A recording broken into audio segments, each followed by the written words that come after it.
स्वागत है दोस्तों आपका हमारे YouTube चैनल निवेश टिप्स में। दोस्तों आज हम एक्सिस बैंक की एक बेहतरीन स्कीम को पूरा रिव्यू करेंगे और देखेंगे कि ये कैसे हमें मंथली इनकम प्रोवाइड कराती है।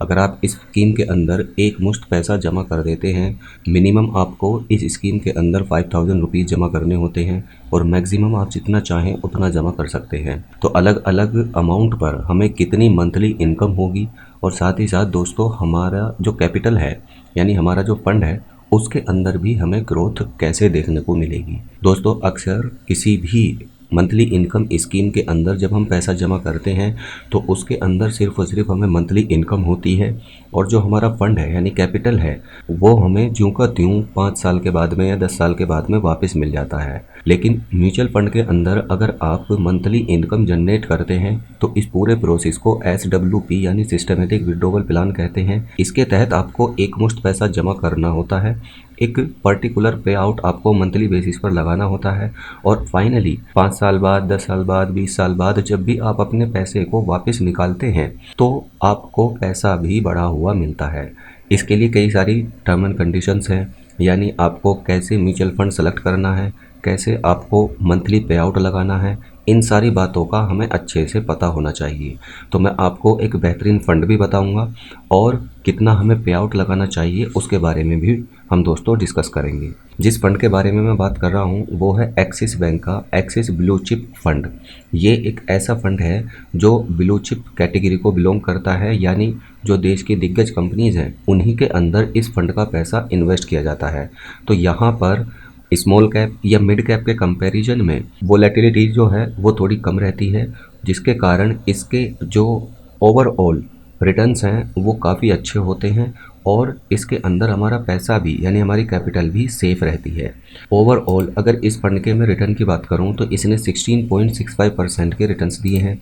5 साल के इसके रिटर्न 19% के हैं, 3 साल के इसके रिटर्न 19.49% के हैं, 1 साल के इसके रिटर्न 13% के हैं, पिछले 6 महीने के इसके रिटर्न 4.15% के हैं। जिन कंपनीज़ के अंदर ये अपने पैसे को इन्वेस्ट करता है वो कंपनीज़ हैं Infosys, Bajaj Finance, ICICI Bank, Avenue Supermart, TCS, HDFC Bank, Reliance Industry, HDFC, Kotak Mahindra Bank, Divi's Laboratories Limited. ये वो देश की दिग्गज कंपनीज हैं जिनके अंदर इस फंड के पैसे को इन्वेस्ट किया जाता है। अगर इस फंड की बेसिक जानकारी देखें तो इसकी एक NAV का प्राइस 49.99 रुपीज़ है। मिनिमम आप मंथली बेसिस पर भी इसके अंदर इन्वेस्टमेंट कर सकते हैं 500 रुपीज़ का, और आप अगर लमसम इन्वेस्टमेंट करके छोड़ना चाहते हैं तो वो भी कर सकते हैं मिनिमम 5000 रुपीज़ का। और अगर आप चाहते हैं कि लमसम इन्वेस्टमेंट करके SWP यानी कि मंथली इनकम इससे जनरेट करें तो वो भी कर सकते हैं।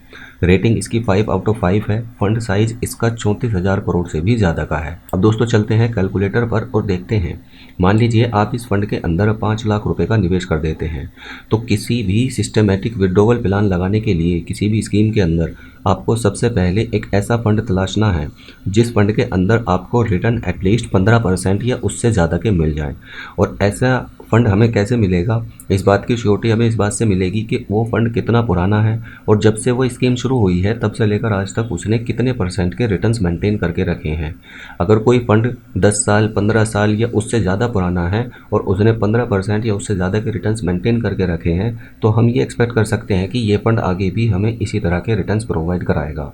अभी जिस फंड के बारे में हम बात कर रहे हैं एक्सिस ब्लू चिप फंड, तो इसने 16% से भी ज़्यादा के रिटर्न्स मेंटेन करके रखे हैं और ये स्कीम भी काफ़ी पुरानी है, तो हम इस फंड को SWP के लिए सेलेक्ट कर सकते हैं। अब मान लीजिए आप इस फंड के अंदर एक मुश्त 5 लाख रुपए का इन्वेस्टमेंट कर देते हैं। अब 5 लाख रुपए का इन्वेस्टमेंट करने के बाद में बात ये आती है दोस्तों कि हमें मंथली पे आउट कितना लगाना चाहिए। तो मंथली पे आउट आप दोस्तों 5 लाख रुपए के अगेंस्ट 0.8% के हिसाब से लगा सकते हैं, यानी 4000 रुपये का मंथली इनकम के लिए पे आउट लगा सकते हैं। अब रिटर्न जैसे हमने देखा है दोस्तों 16% से भी ज़्यादा का है, तो अगर हम ये एक्सपेक्ट करके चलें कि ये हमें 15% का रिटर्न आगे आने वाले टाइम में प्रोवाइड कराता रहेगा, तो फिर दोस्तों 5 साल के टाइम पीरियड की अगर मैं बात करूं तो 5 लाख रुपए का हमारा टोटल इन्वेस्टमेंट था और 4000 रुपये प्रति मंथ के हिसाब से 5 सालों में 2,40,000 रुपये का हम विड्रॉवल कर चुके होंगे। तो और फाइनली जो 6,60,000 रुपये हमारे फंड की वैल्यू भी हो चुकी होगी। अब इसमें दोस्तों जो ये 2,40,000 रुपये का अमाउंट है, ये बिल्कुल हमारी मंथली इनकम है, इससे कोई भी लेना देना नहीं है। जो फाइनल हमारा कैपिटल है, यानी 6,60,000 रुपये में से सिर्फ और सिर्फ टैक्स का डिडक्शन होगा और फाइनली अमाउंट हमारे अकाउंट में क्रेडिट हो जाएगा। अब ये 5 साल के टाइम पीरियड पर दोस्तों ये सारी चीज़ें मैंने आपको बताई हैं। आप अगर चाहें तो 1 साल के लिए भी इस प्रोसेस को चला सकते हैं, 5 साल के लिए भी चला सकते हैं, 15 साल के लिए भी चला सकते हैं, या उससे ज़्यादा समय के लिए भी चला सकते हैं। मान लीजिए आप इस पूरे प्रोसेस को 10 साल तक कंटिन्यू रखते हैं, तो 10 साल में जो हमारा 5 लाख रुपए का इन्वेस्टमेंट था वो बढ़कर 9,82,000 रुपये हो जाता है और 4,80,000 रुपये का हम विड्रॉवल कर चुके होंगे। इसी तरह से अगर हम बात करें 15 साल के टाइम पीरियड की, तो 5 लाख रुपये का हमारा जो इनिशियल इन्वेस्टमेंट था वो 16,31,000 रुपये हो जाता है और 7,20,000 रुपये का विड्रॉवल हम कर चुके होंगे अगले 15 सालों में 4,000 रुपये प्रति मंथ के हिसाब से। इसी तरह दोस्तों जो ये 16,31,000 रुपये का अमाउंट है, इसका कोई भी लेना देना नहीं है इस 7,20,000 रुपये के अमाउंट से। ये अमाउंट अलग है और ये 16,31,000 रुपये में से सिर्फ और सिर्फ टैक्स का डिडक्शन होगा, बाकी अमाउंट आपके अकाउंट में क्रेडिट हो जाएगा। अगर मैं 20 साल के टाइम पीरियड की बात करूं तो 5 लाख रुपए का हमारा अमाउंट बढ़कर 29,36,000 रुपये हो जाता है और 9,60,000 रुपये का हम विड्रॉवल कर चुके होंगे अगले 20 सालों में। इसी तरह से अगर हम बात करें दोस्तों 25 साल की, तो 5 लाख रुपए हमारे बढ़कर 55,60,000 रुपये हो जाते हैं और 12 लाख रुपए का हम विड्रॉवल भी कर चुके होंगे।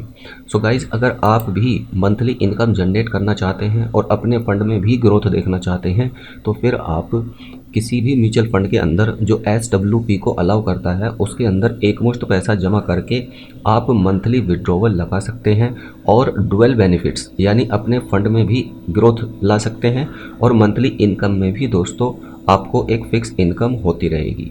अब इन सारे फंड्स के अंदर हम किस तरह से इन्वेस्टमेंट कर सकते हैं, या तो आप ऑफिशियल वेबसाइट से कर सकते हैं जैसे एक्सिस म्यूचुअल फंड की ऑफिशियल वेबसाइट से, या फिर आप ग्रो या ज़ीरोधा के थ्रू भी इस पूरे प्रोसेस को कर सकते हैं। अगर आप चाहते हैं कि इस फंड के अंदर मैं SIP या लमसम इन्वेस्टमेंट करके छोड़ दूं, तो वो भी ऑप्शन इसके अंदर अवेलेबल है।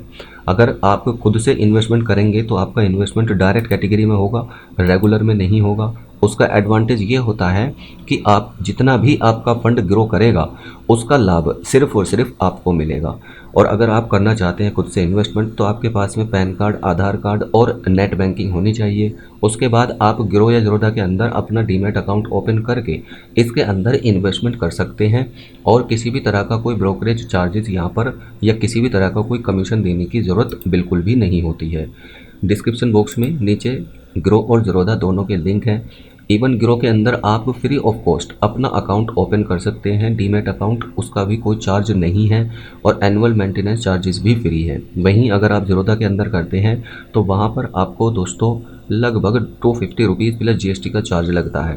फर्दर अगर आप फ्यूचर में ऑप्शन में या इन्वेस्टमेंट करना चाहते हैं शेयर मार्केट में, तो वो भी आप इसी डीमैट अकाउंट के अंदर कर सकते हैं। तो लिंक नीचे डिस्क्रिप्शन बॉक्स में अवेलेबल है।